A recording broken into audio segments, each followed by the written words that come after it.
अर्नव अपनी सिस्टर से बात करके बाहर आ चुका था और खुशी को सबके साथ हंसता हुआ देख ना जाने क्यों उसके दिल को शांति मिली थी। वो सबके साथ आकर बैठ गया था और किशुंग को बोला, भाई तेरा खाना हो गया हो तो चलें। अर्नव की बात सुनते ही सब बोल पड़े थे, क्यों आप नहीं खाते क्या? आप डाइटिंग पर हो क्या? वैसे आप मान्या के हाथ की खिचड़ी खाकर देखिए, कसम से इसके फैन हो जाएंगे। खुशी ने अर्नव से कहा था। किशुंग उसको फंसा देख बोल पड़ा था, क्या है ना मिस कपूर, हमारे खड़ूस को खिचड़ी बिल्कुल नहीं पसंद, उसको बीमारों वाला खाना लगता है। जब भी माँ घर में कभी खिचड़ी बनाती है तो ये खाना ही नहीं खाता। तो माँ या तो इसके लिए इसकी फेवरेट मैगी बना देती है या फिर पनीर की कोई भी आइटम। आयुष मैगी का नाम सुनते ही बोला, यूँ तो एएसआर मेरी खुशी दी ना मैगी बहुत अच्छी बनाती है, तो दी एक काम करे ना, मैगी बना ही लीजिए। ऐसे भी भूख लगी है, आप जानती हो मैगी के नाम से मुझे जल्दी भूख लगती है, खासकर जब वो आप बना रही हो। अर्नव एएसआर का नाम सुनकर चौंका था और बोला, तुमने मुझे एएसआर बुलाया? मैं समझा नहीं। आयुष हंसते हुए बोला था, अर्नव सिंह राजजादा का शॉर्ट फॉर्म कर दिया एएसआर, सिंपल। क्यों आपको एएसआर नाम पसंद नहीं आया? अर्नव हंसते हुए बोल पड़ा था, नहीं अच्छा है, वो क्या है ना, बचपन में कोई मुझे एएसआर कहता था, लेकिन उसका फुल फॉर्म थोड़ा सा अलग था। ए फॉर अड़ियल, एस फॉर सड़ियल, आर फॉर राजादा। तभी मैं चौंका था एएसआर सुनकर। अर्नव की बात सुनकर सब हंस पड़े थे, सिवाय खुशी के, क्योंकि वह पहले ही जा चुकी थी मैगी बनाने। आज खुशी को भी अर्नव से मिलकर अच्छा लगा था, वरना जो उसके बारे में गूगल पे लिखा था उसके मुताबिक वो किसी से ना मिलता था ना बात करता था। उसको गूगल पर सब अकड़ू सिंह राजजादा बुलाते थे। खुशी मैगी बनाते हुए अपने आप से ही बोल पड़ी थी, यार ये अर्नव सिंह राजजादा इंसान तो अच्छा है, और जैसा इसके बारे में लिखा है ये वैसा तो बिल्कुल नहीं है, बल्कि ये तो बहुत डाउन टू अर्थ इंसान है। जैसे आज इसने मम्मा को संभाला वैसे तो मैं भी कभी नहीं संभाल पाई। ये सोचते हुए खुशी के चेहरे पर स्माइल आ गई थी। तभी मान्या आ गई थी वहाँ उसकी मदद करने और उसको मुस्कुराता देख बोल पड़ी थी, हे कान्हा, आज तो गजब ही हो गया, कपूर खानदान की राजकुमारी। ऋषि कपूर अकेले अकेले में मुस्कुरा रही है, फिर उसकी नज़र उतारती हुई बोली, मैम तुझे ऐसे खुश देख बहुत ज़्यादा खुश हूँ यार, इसी बात पर जादू वाली झप्पी हो जाए। ये बोलकर वो उसके गले लग गई थी और शरारत से बोली थी, खुशी तू चाहे तो अपनी खुशी की वजह बता सकती है, तेरी कसम मैं किसी को नहीं कहूँगी, लेकिन तुझे खुश देखकर मैं भी बहुत ज़्यादा ही खुश हूँ। खुशी ने उसको घूर कर देखा था और बोली, आज तेरा ज़्यादा नहीं हो रहा मानू, चल ये सब्जियां चॉप कर दे, मैं मैगी को उबाल लूँ जिससे मैगी बन जाए। वैसे भी अच्छा नहीं लग रहा, मिस्टर राजादा पहली बार हमारे घर आए हैं और हम खाने में उन्हें क्या खिला रहे हैं, खिचड़ी और मैगी। लेकिन मान्या एक बात तो है, ये सोशल मीडिया वाले अच्छे इंसान को भी कितना गलत बना देते हैं। अब तू खुद ही देख, गूगल पर मिस्टर राजादा के लिए कितना कुछ लिखा है, पर रियलिटी में वो कितने अच्छे इंसान हैं। मान्या ये सुनकर बोल पड़ी थी, हाँ यार खुशी, ये बात तो सच है, अर्नव जी अच्छे इंसान तो है, लेकिन खुशी एक बात की टेंशन है, मुझे माँ को अचानक पैनिक अटैक क्यों आया। मैं मानती हूँ कि वहाँ वो तेरा कमीना बाप था अभिनव क्वात्रा, पर ऐसा क्या हुआ जो माँ को अचानक डर लगा और वो बेहोश हो गई। मानो जो भी हुआ वो सब तभी पता चलेगा जब मम्मा को होश आएगा। तब तक शांत रहे और चल मैगी बन गई है, तू जाकर सबको बुला, मैं बाहर लेकर आ रही हूँ, फिर कल सुबह मिस्टर चौधरी के साथ मीटिंग भी है। खुशी ने मान्या को तो बाहर भेज दिया था, पर वो खुद सोच में पड़ी थी। उसको ये भी लग रहा था कि अब वो अभिनव क्वात्रा कुछ न कुछ ऐसा करेगा जिससे वो खुशी को बेइज्जत कर सके। उसको हर कदम के लिए तैयार रहना होगा। ये सोच एक बार तो खुशी के हाथ-पैर ठंडे हो गए थे, लेकिन जैसे ही उसने अपनी मम्मा के बारे में सोचा था, उसकी आँखों में गुस्सा आ गया था और वो अपने आप से बोली थी, अभिनव क्वात्रा, अब होंगी आमने-सामने की जंग।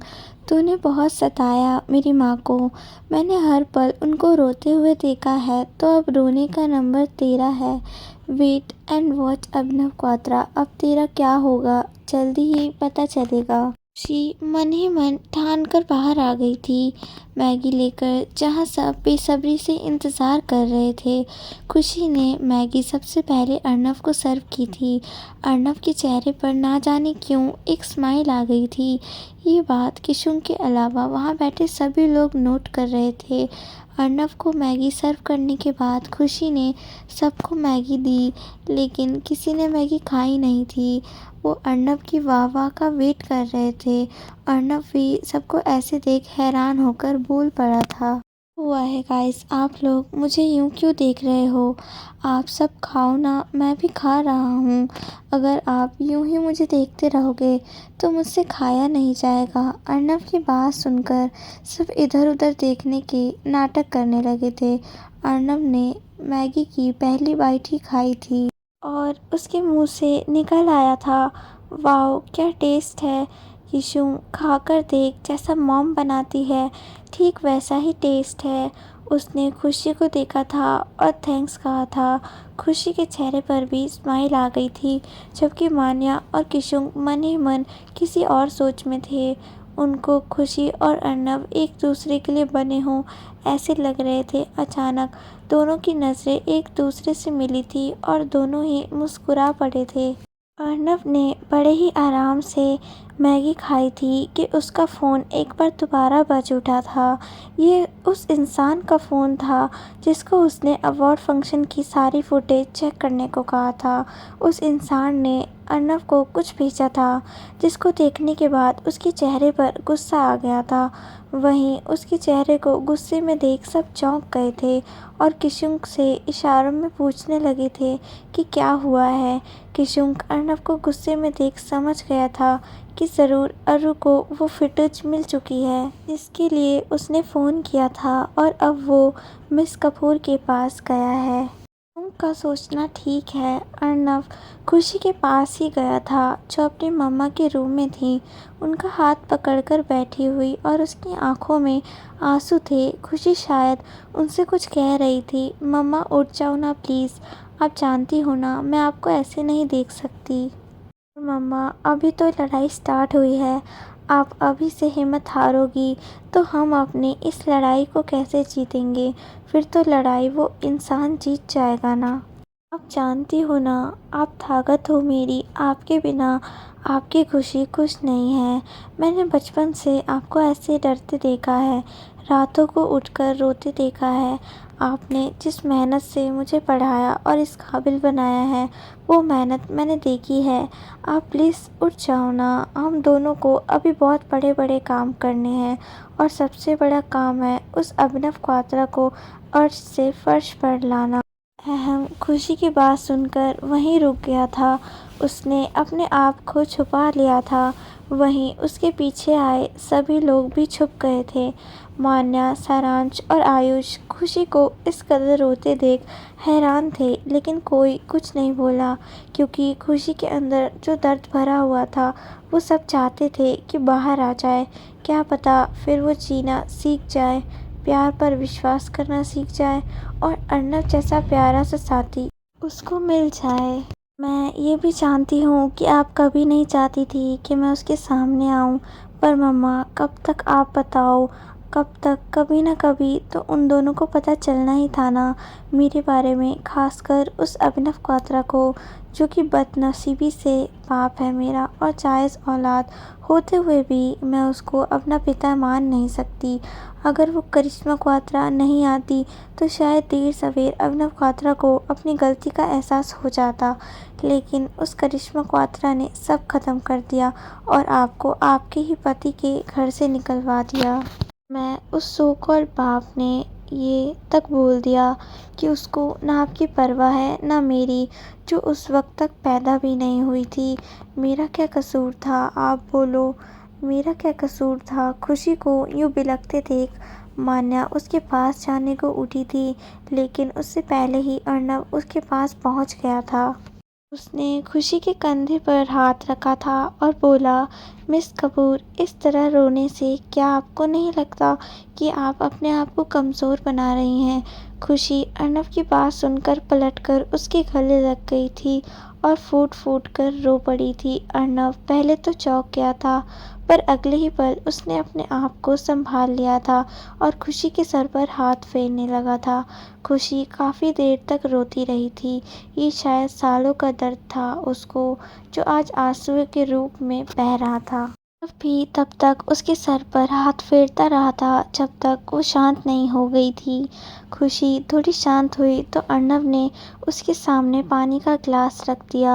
खुशी ने सर झुकाए हुए ही पानी पी लिया था है और थोड़ा सा पीकर साइड में गिलास रख दिया था और बोल पड़ी, अरे आप यहाँ पर कैसे?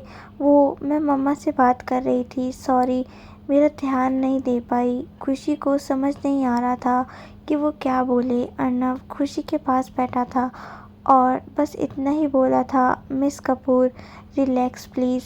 आगे की कहानी पूरी सुनने के लिए चैनल को सब्सक्राइब करें और वीडियो को लाइक और कमेंट करें।